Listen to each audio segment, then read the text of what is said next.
Okay, and without further ado, as I mentioned, I like to keep our introductions brief for our speakers so that we don't crowd into their time. But I have to tell you, my first discovery of Chris Lowney came about the mid-2000s.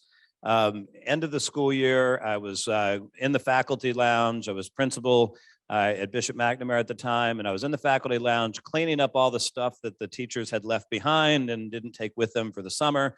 And I came across this book, Heroic Leadership, that somebody left behind.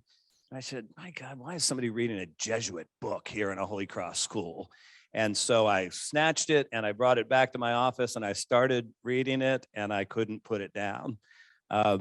Fast forward to the year 2012, when I began my doctoral studies at Creighton University, one of the required readings was Heroic Leadership. It's an EDD and leadership program that I was a part of. And so we read Heroic Leadership. And so it was just great to come back to that. And then in about 2014 or 2015, Chris published a book called Everyone Leads: How to Revitalize the Catholic Church. And I thought, this is a book that everyone in church ministry needs to read. And so Chris has been very generous with us and has offered that book. We have 50 copies of it here that we're going to be selling. We're selling them at full price, and that's all the donation back to the Holy Cross Institute. And so we thank Chris for his generosity. We thank him for his leadership in the church. We thank him for squeezing us in his very busy travel schedule. And so without further ado, help me to welcome Mr. Chris Lowney.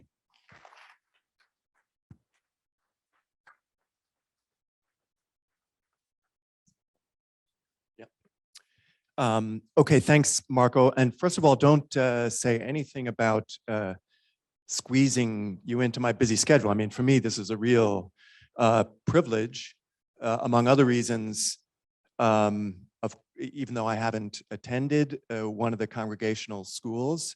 From a very young age, I was intimately familiar with the whole tradition from your globally renowned flagship institution. Of course, I'm talking about Holy Cross High School in Queens, New York. Just a short bus ride from Jackson Heights, where I grew up. So why don't we get started? And I want to invite us to think about leadership. And we're going to go fast. I will probably skip a couple of slides, but there's my contact information. So if you want the slides, you're more than welcome to them. You can cannibalize any of them if you wish and use them with your own colleagues. You know, the only thing I say is, like, you know, if you use my stuff, like, you can't charge money for it, you know, then that's not fair. So anyway, you're most welcome to have the slides. And as I go through it, I won't give a lot of introduction. Let me just say this, that let me invite everybody to listen maybe at 3 levels. One level is this guy saying anything for me personally in terms of how I operate, live, lead? And then a second level might be, what about our institution? You know, what about the faculty, the team, the administrators who work with me? Is there something in terms of the culture I want to build with my team? And then a third level would be, many of us are educators with young adults or children. And a third level might be, what messages do we want to instill in those that we're entrusted, who are entrusted to us?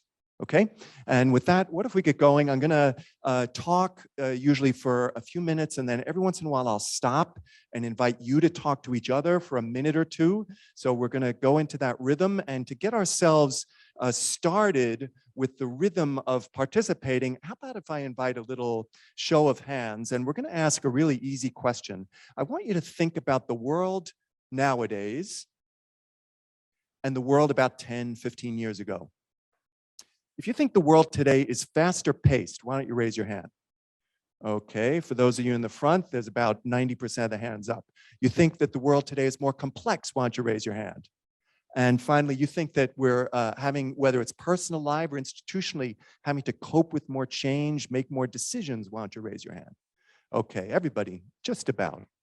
Now, some of you will think this is a ridiculous question. I mean, it's kind of obvious, but I think it's important, because the reality of this world has huge implications for how we lead, how organizations lead, and so on. And so that's going to be the whole theme that I'm going to be developing in the hour I have, namely, what implications for us does the reality of a VUCA world entail?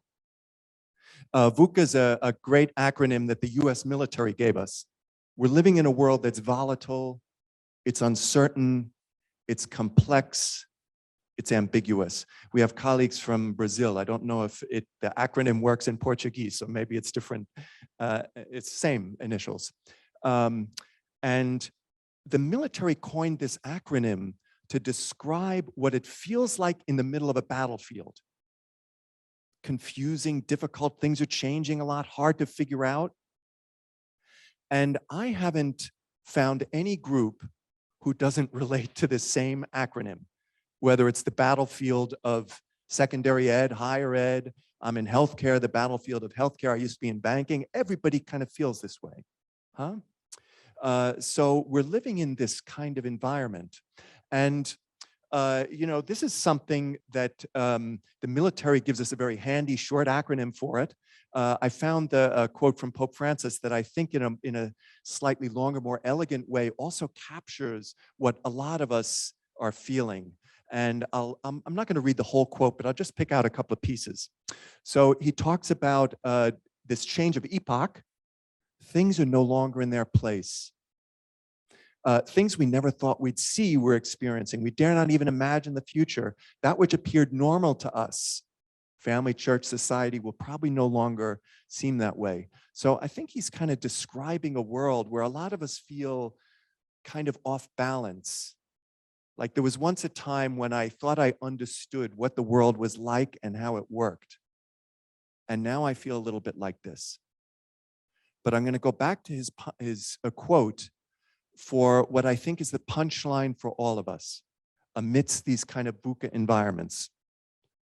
We cannot simply wait for what we're experiencing to pass under the illusion that things will return to being how they were before.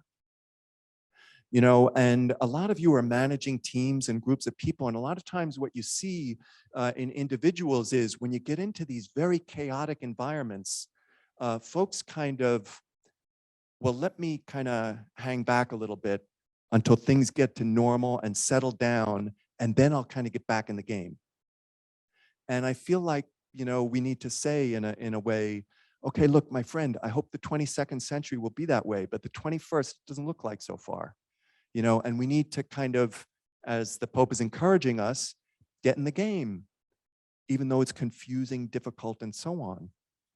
And I think we have a really hard situation because not only do we have all of the same crazy VUCA that everybody else in the world has, whether it's issues around globalization, clashing cultures, incredible technological disruptions and progress. We have all of that kind of stuff.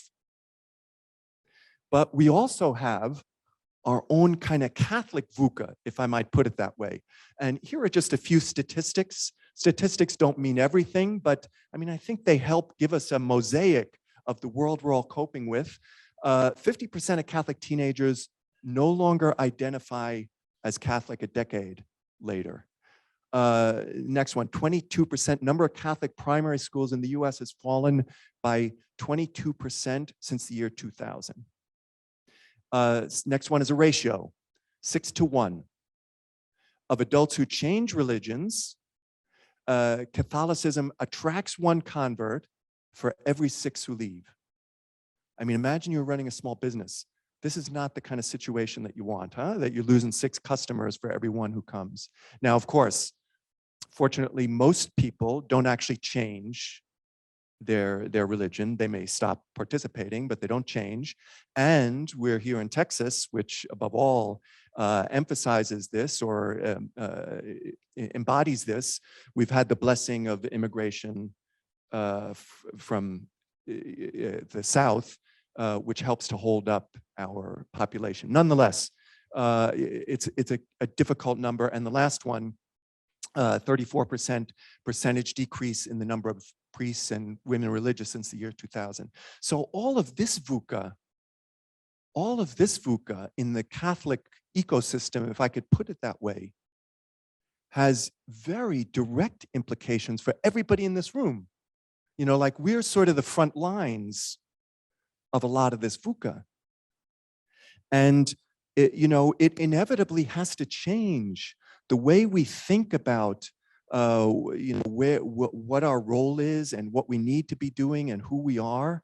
I've had this experience in my life. I suspect many of you had as well, that we tend to think of the word calling a lot as something we choose. I decided to be an educator, or I decided to marry this person, and that we are agents in calling, and of course we are. But I also want to point out that I think a lot of times in life, calling comes to us. In other words, yes, I chose to marry this person, but I didn't choose for her to become very sick. And now I have this calling. And I guess the point I'm making, I hope it's clear, is obvious, is that these realities are presenting a lot of us with calling. Some of us might say, oh yeah, well, look, this is not exactly the world that I signed up for when I became an educator. But this is the world we have, huh?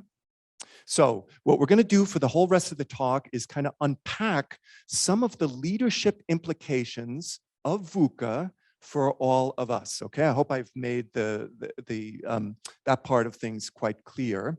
And in particular, I'm going to talk about these sort of themes. You don't have to remember them all because I'm going to work my way through them slowly. The first one: could we create a culture where everyone leads? That is, where each person feels leadership opportunity and responsibility.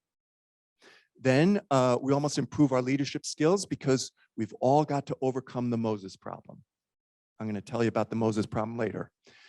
We need to be more entrepreneurial, willing to try new things. If everything is changing around us, then chances are some of the ways we're accustomed to doing things will also have to change. Next, we're all going to need a daily habit of reflection to stay on track. I'll explain why. And I put last what's frankly first and the sine qua non for all the rest. Courageous yet humble, calling upon the Spirit's gifts. My personal opinion,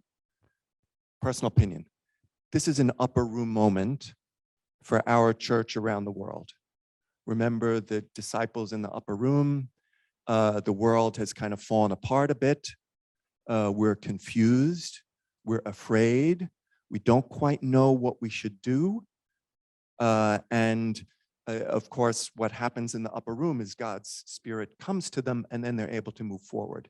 And I'm going to spend almost all of my talk focusing on things we all need to do, we all should do.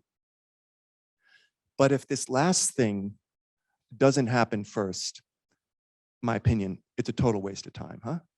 And I think, however we understand what that means, we really need to call God's Spirit into the midst of our teams and so on, and try to be praying for, gee, how in the world, what are we supposed to do amidst all this confusion and difficulty? And please show us the way forward. Okay, so this is going to kind of be our agenda. The first idea is, could we create a culture where everyone leads? And to help us to begin to think about what that might look like, I want to invite you for 1 minute, maybe 2 minutes, to talk to each other a little bit. And specifically, this would be the topic. Why don't you think of the names of 1 or 2 people, living people, that you would consider to be leaders, good leaders? And then why do you think of this name? So what personal attributes, qualities, characteristics do you all associate with somebody who's leading well?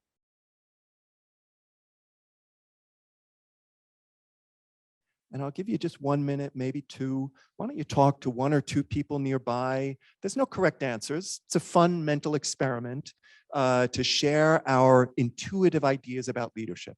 So I'm just going to give you 1 minute, and then I'll get your attention back, and then we'll go forward.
Okay, friends, let's pull ourselves back together here.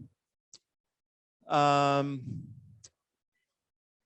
gave you 2 minutes and 8 seconds that time.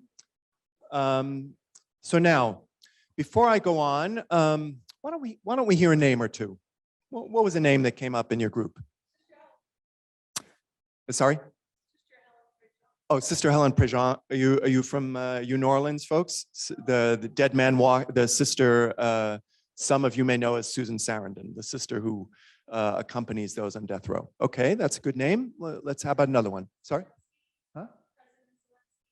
President Zelensky in Ukraine. That's a great name. Okay, one more. San Antonio Spurs coach. I wonder where you're from. Okay, those are good names. And now, more important, so what qualities or attributes or personal characteristics were on your mind that we all associate with leading well? Let's hear a few of those, please. To build a better future, to have some, first of all, to have some sense of this would be what a better future looks like and to help drive us there, get us there, please. To be humble, nice. We heard about that in the prayer. Let's keep going, please.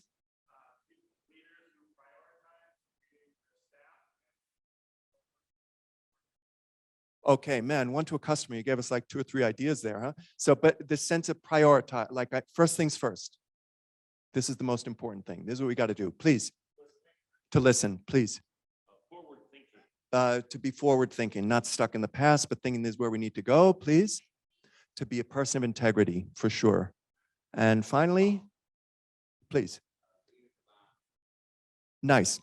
Allow others to lead. People may be thinking in words like empowering others, all these kinds of things. And finally? Not afraid. Not afraid. Amen. Okay, yeah. To lead by example, walk the talk, huh?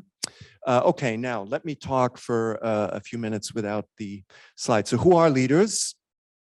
People gave us very interesting names. President Zelensky is on a lot of minds, I guess, these days. I wonder who thought of their own name. I guess nobody, next to nobody, you know, or probably like if you did think your own name, like you probably didn't turn to the person next to you and say me, you know. Your idea is President Zelensky, my idea is me.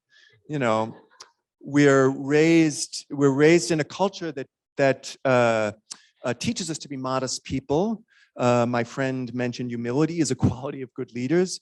Jesus talks about humility probably every 40 or so verses in the Gospels, huh? Modesty, humility is a really important virtue for us. And hear me clearly, by no means am I suggesting that we need in any way to lose the humility. That's vitally important. But I do want to say this, that our notion, our humility, is unfortunately connected to a broken stereotype about what leadership actually is. So stereotypically, when I ask folks, tell me the names of leaders, we all think of famous people, super famous people. And so in our stereotypes, leadership is associated with being like uber on top. And that notion of leadership is not going to solve any problems in your school, in the United States, in the Catholic Church. In fact, that way of thinking about leadership is part of the problem. And I want to say that if we understand leadership well, the first people we are going to need to think about as leaders are ourselves. And I'll explain why in about 30 seconds. And what do good leaders do to motivate the folks on the team? That was part 2 of the experiment, and people came up with beautiful ideas. I wonder if anybody thought of this idea articulated by somebody with great credentials. And he said this, you must love those you lead before you can be an effective leader.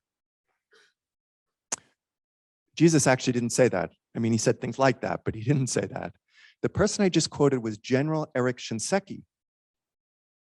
Until some time ago, this guy was highest ranking military officer in the United States. And the first time I heard it, the quote struck me as out of place, coming from a military class that we tend to associate with macho, being tough. Or maybe not out of place, because, the more I thought about it, the more I suspect generals probably make better choices if they love the people they must place into difficulty.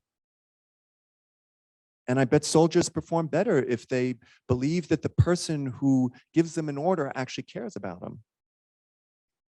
So the general is opening an interesting thought avenue for us, because he is in a profession that's all about hierarchy, top down, generals, privates, all this stuff. But the first thing he says about leadership has nothing to do with hierarchy, authority, rather the value that one role models with respect to the team. And that now opens the door for how I want to develop my idea that we all need to think of ourselves. When you were coming up with the names of leaders, for the most part, we thought of famous people. But I was listening as you started telling me the qualities of good leaders, and every single idea that people came up with was an idea that every one of us could role model starting tomorrow. You said good leadership is evidenced in qualities like listening and being humble, in empowering other people, in having a sense of the future, in walking the talk, role modeling, every single idea you mentioned. So that's your definitional list, not mine. Here's another way I would justify the point, that if you look in the dictionary, among the definitions of the word leadership, you would always find one like this: to point out a way, direction, or goal, and to influence others toward it. And isn't it true that every one of us is doing these words all the time, huh?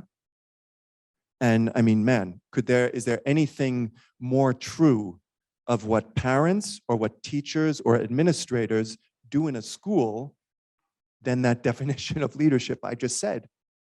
Your whole day. You're not like standing around with a sign saying, be humble, do the right thing, be a person of integrity, but you're pointing out the way implicitly by your actions. And of course, in every institution, a couple of knuckleheads aren't, and so we either get them on board or we say, look, I'm sorry, it's time for you to go home. We need people who are willing to role model a way here. So this is really the most important idea I want to leave for today, and whether it's ourselves, whether it's the folks who work with us on the team, are we kind of creating an environment where people understand, yeah, I have a leadership opportunity and responsibility. And we're going to have to help them understand what that looks like, because their first instinctive reaction will be like ours. In other words, they're going to say, what the heck is he saying? Or what is she saying? I mean, she's the one who hires all the people. She's the one who makes the strategy. She's the one who has the budget. And so we're going to have to develop, as I just tried to do in a simple way, the vision that no. What you're doing here is pointing out the way and influencing others, and you're part of the leadership team. And let me connect it to VUCA. When a lot of things are going on, when it's very complex, there's no way in the world one person in a corner office is going to solve all our challenges and problems. We need everybody within their authority to understand, oh yeah, I mean, I have to be part of the leadership solution amidst this VUCA chaos, or we're never going to navigate everything that's coming at us. And before I leave the idea, let me also think about our children and our students, because they also will acquire this stereotype, bad stereotypes about leadership, because, naturally in a lot of schools, what does leader mean to somebody who's 16 years old? It means like, this one's the captain of the football team, this one's a student council president.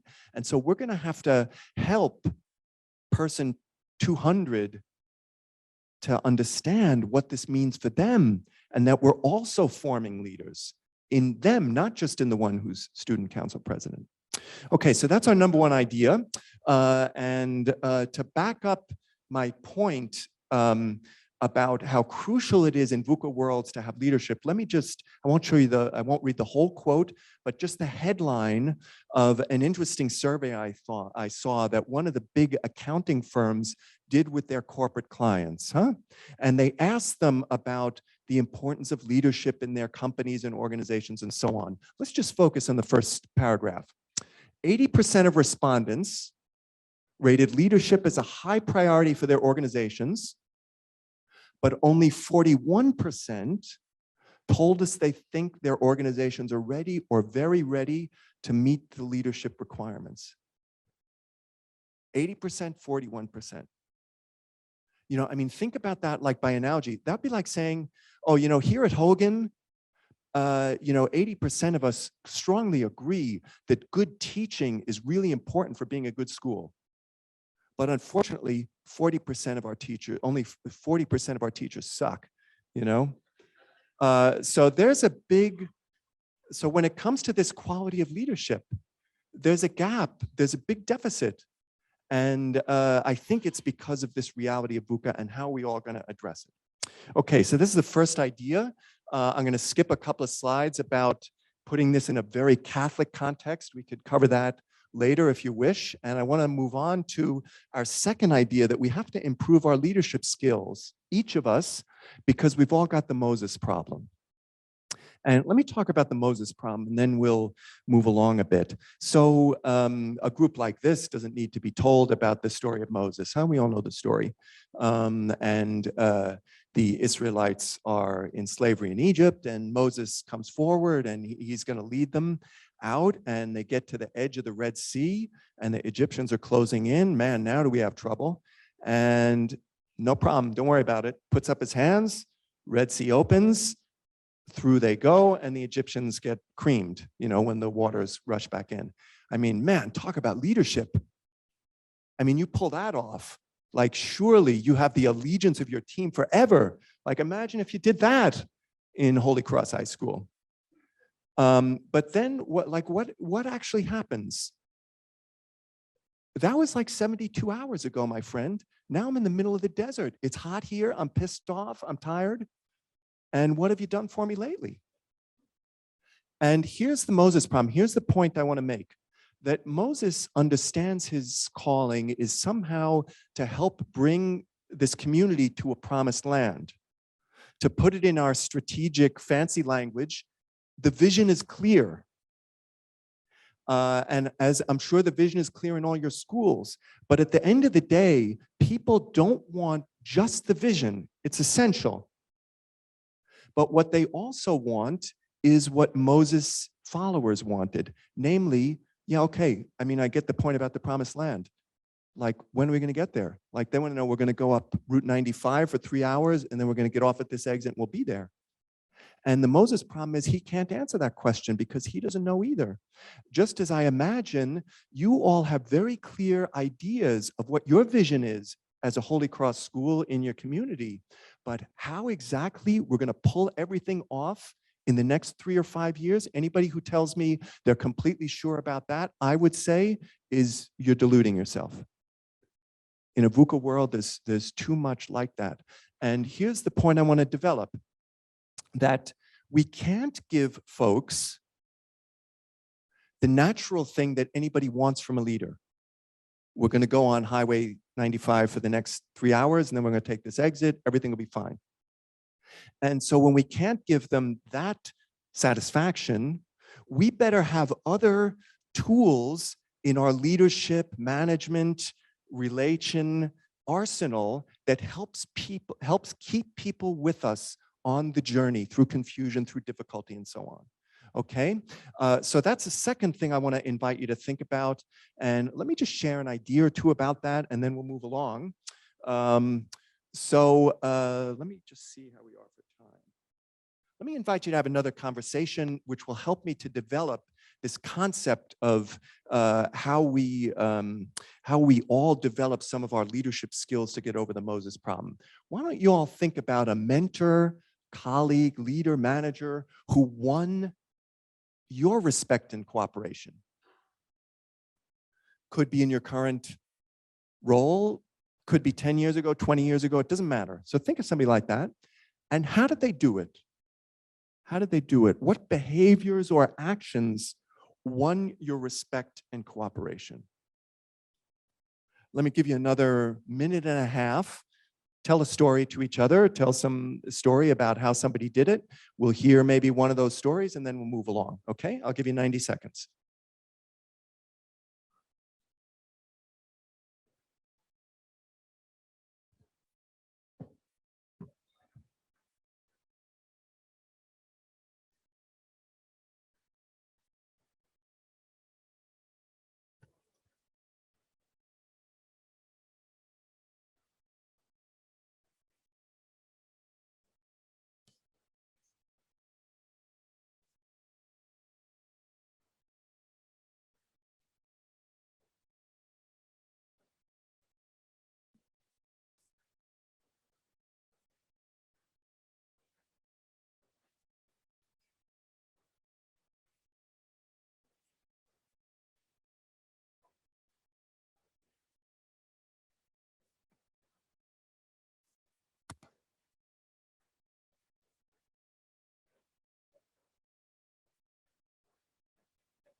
Okay, friends, let's come back together.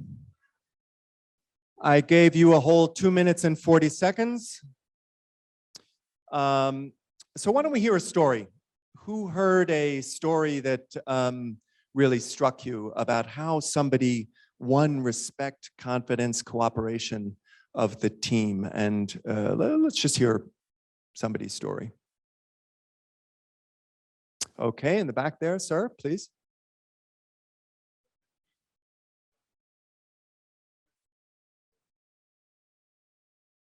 Okay, can you hear okay?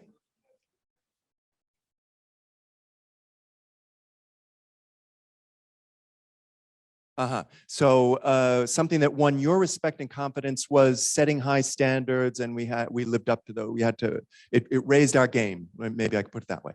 Okay, great. Another quick one, please.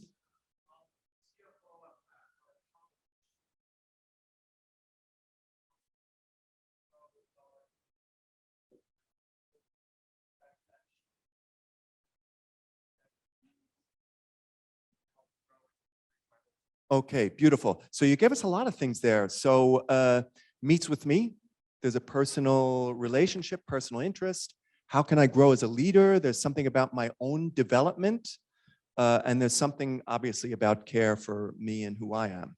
Okay, now I'm going to move along. We could hear a lot of interesting stories if we went around the room. And let me first tell you why I use these phrases. Winning your respect and cooperation. There's a great definition of leadership that the Air Force uses that I'm paraphrasing, but it's something like leadership is the art of directing and influencing people in such a way that will win their respect, confidence, and cooperation in achieving common goals.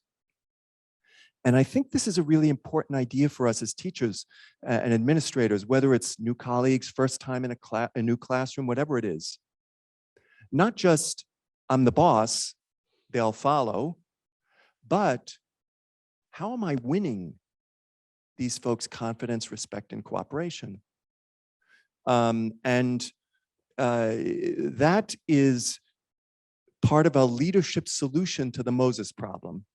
In other words, this gentleman here, I can't imagine everything is absolutely clear about every step your university is going to follow in the next 5 years.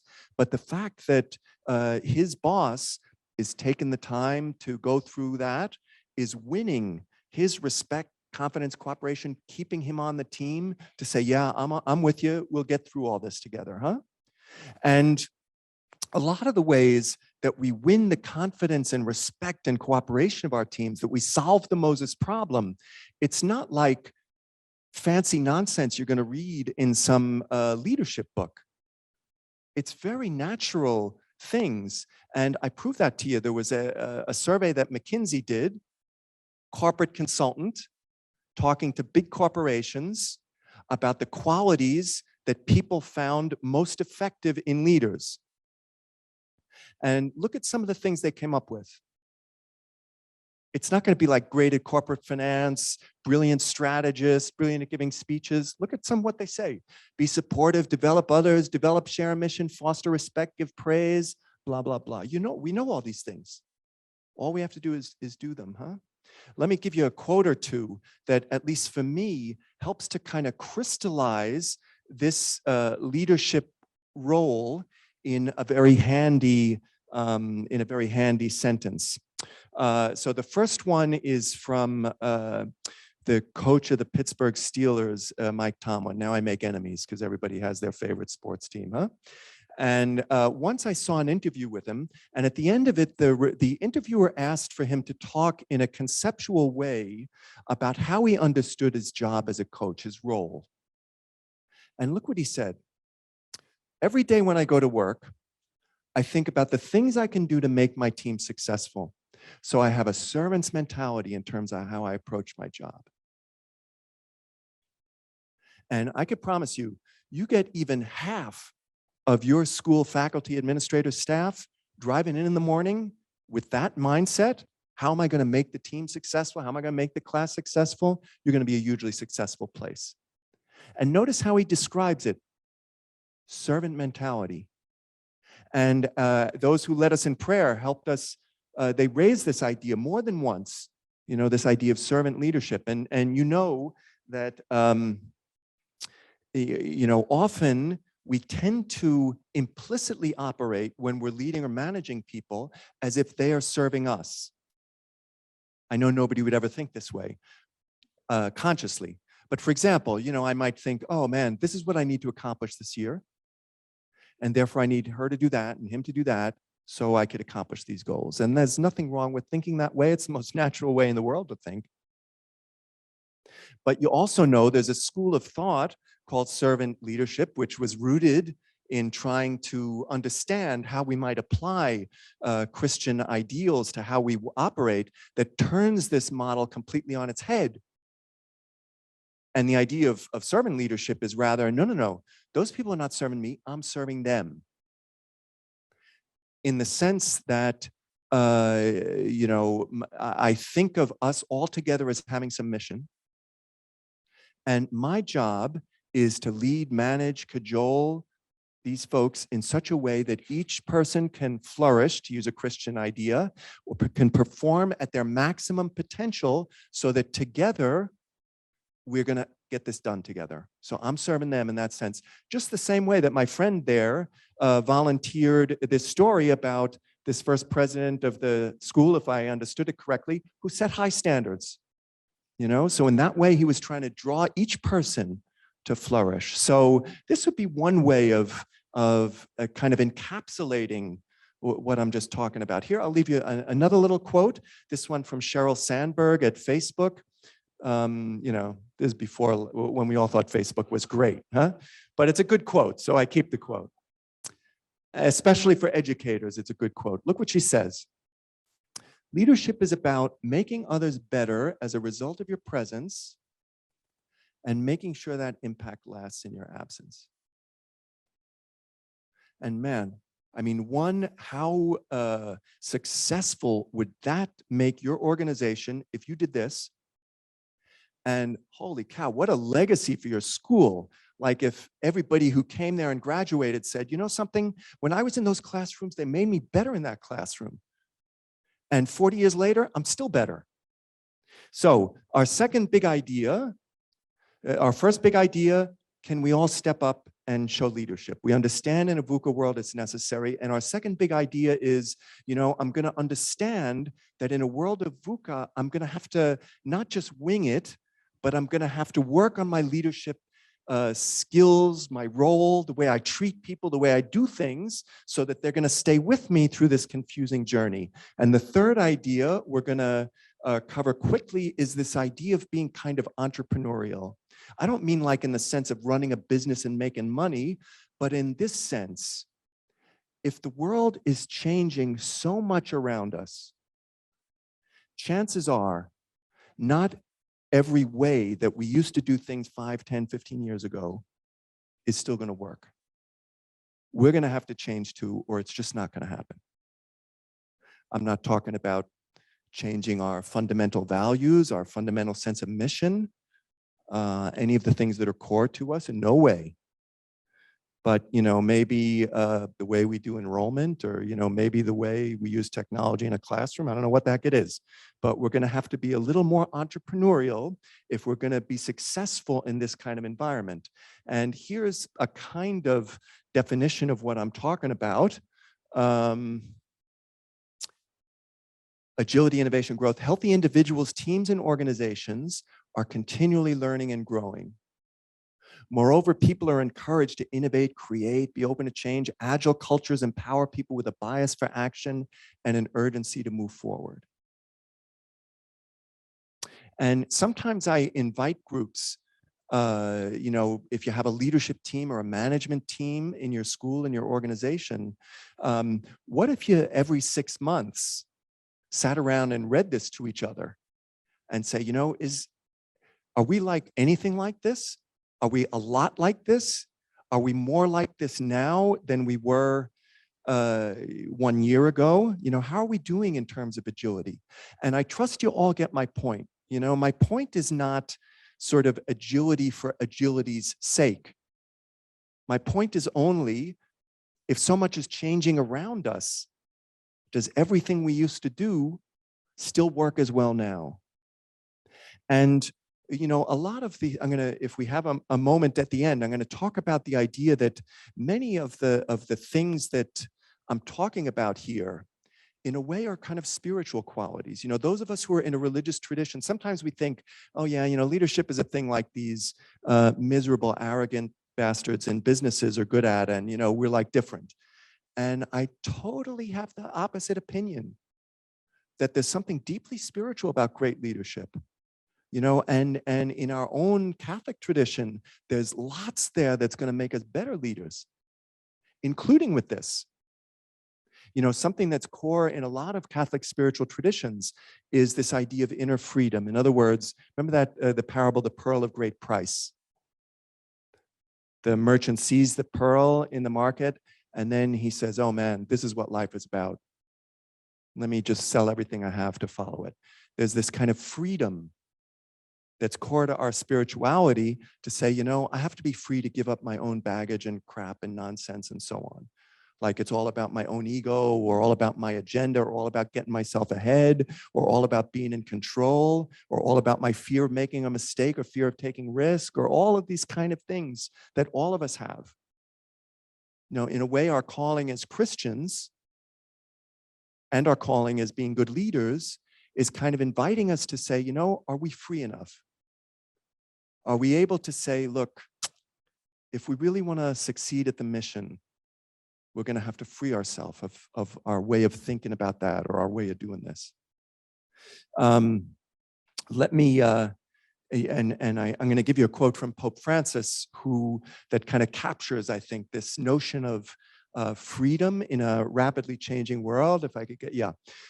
So here, we're not living in an era of change, but a change of era, he says. Assume always the spirit of the great explorers, that on the ocean we're passionate for navigation in open waters, and we're not frightened by borders and of storms. May it be a free church and open to the challenges of the present, never in defense for fear of losing something. So in a way, this would be the kind of spirit. We're all sailing through these VUCA seas right now. And can we be free enough to do whatever we need to do to make sure we best achieve the mission? And if Pope Francis' prophetic advice is not good enough for you, let me share wisdom from another great prophet. Hockey player Wayne Gretzky once says this, you miss 100% of the shots you don't take. And it's funny, but it's also interesting and revelatory, because I think a lot of times with groups, our gut instinct is exactly the opposite. Oh my gosh, if we try this, it might go wrong. Well, if we don't try it, it'll definitely go wrong. You know, and there's also a freedom. You know, a hockey player understands not every shot, I don't expect every shot to go in. We're not talking about like, let's bet the whole school on one idea and let's exhaust our endowment, but rather do we have this freedom to say, yeah, let's try it. I mean, who the heck knows how to get young people to come to church? I mean, it's not like there's a playbook. So let's give a shot at this, that, the other thing, and we'll acquire some wisdom. Now, I'm not going to check for messages, but in deference to Marco, I'm going to check for time. Okay. So we've spoken about this idea of everyone leads, the idea of we're going to work on our leadership skills, the idea that we're going to try to make ourselves freer, more entrepreneurial. And now I want to talk about one other VUCA idea, which is the idea that, you know, we're also going to need some daily habit of reflection, or it's just not going to work. And that's a daily habit of reflection to stay on track. I use this image. We're all familiar with Indy 500 racing or Formula 1 racing. And of course, no race car driver in a 500-mile race would imagine, oh, I'm going to drive the whole 500 miles without ever stopping to refuel or so on. And somehow, by analogy, we've allowed ourselves to drift into this notion that we can live our lives that way. In other words, I'm going to go all day without ever taking a break. And instead, again, I've made the point that our spiritual traditions actually give us a lot of things that are going to make us better leaders. Our spirituality is not going to be a problem, it's going to be an advantage here. And another part of our tradition that's deeply relevant here is that however we do it, the monastics in a Benedictine tradition would do it different than Jesuits do, but in all our spiritual traditions, we have this idea of, we're going to step back from the world occasionally. When I was having breakfast, a group had the rosary at 8:15, huh? We could understand that as an example of exactly this kind of process that I'm talking about. And I often invite people to say, okay, look, why don't you find some time in your day, even better 2 times, like just after lunch or on my way home from work. And I'm going to take 2, 3, 4 minutes. During those 2, 3, 4 minutes, no radio, no social media, no text, no phone, none of that stuff. Just me and God.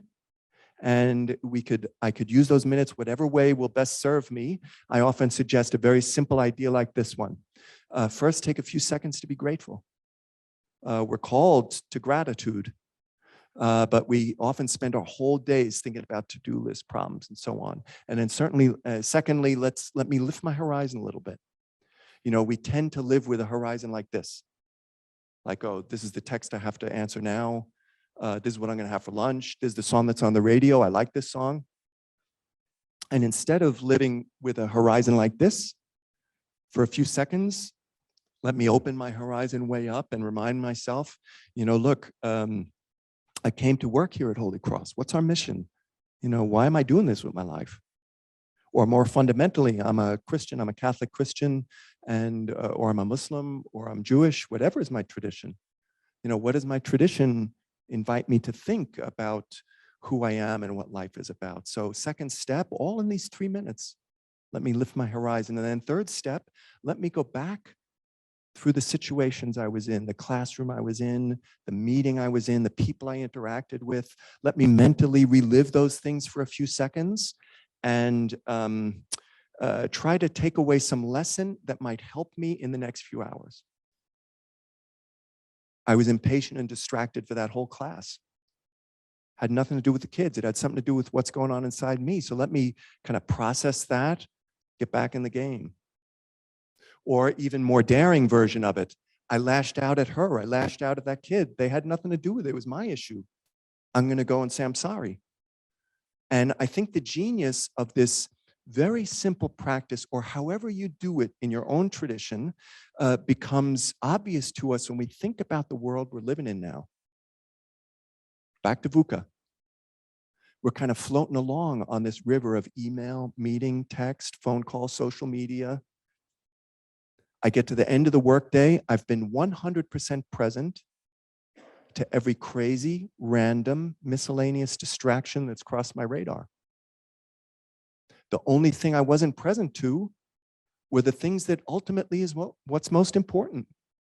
What was going on inside me in a deep way? What's my relationship with my Creator? And if we're in a VUCA world, we can't just wing it or fake it. We're going to need to instill some discipline, some practices for keeping us on track. Now, I want to invite you to have one last conversation. I'm mindful of the time, Marco. We're just about there. Let me say I'm going to be around afterward for a while, so I'm very happy to be in touch, very happy to send the slides to anybody who want or to talk about any of these ideas, okay? But for now, as a kind of a way of wrapping up all together, what if I invited you to chat about this question? Of the ideas I shared today, what was one idea that struck you as relevant to your own life or your workplace, your school right now? Simple, huh? Why don't you just have a 1-minute conversation about that?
Okay, friends.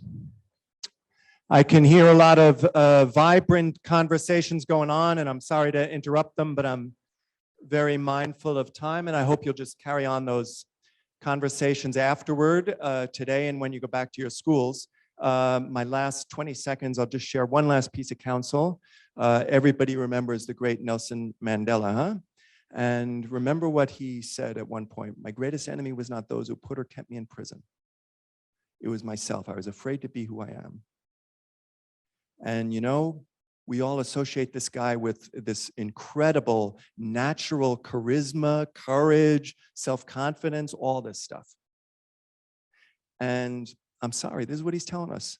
He goes, no, I was afraid too. And this is the way the world is, huh? I've worked with some very successful people, and I could tell you, I don't know everybody's story, but in the case where I do know people's stories, I tell you this: everybody's afraid. Nobody has enough self-confidence. And to me, leadership is not going to be about waiting for the moment when I woke up with all the confidence I always wish I had. You know, to me, it's more going to be about understanding that, you know something, I have some wisdom. I have some gifts. I've learned some things in the course of my career. And very importantly for a group like this, I understand the idea of calling.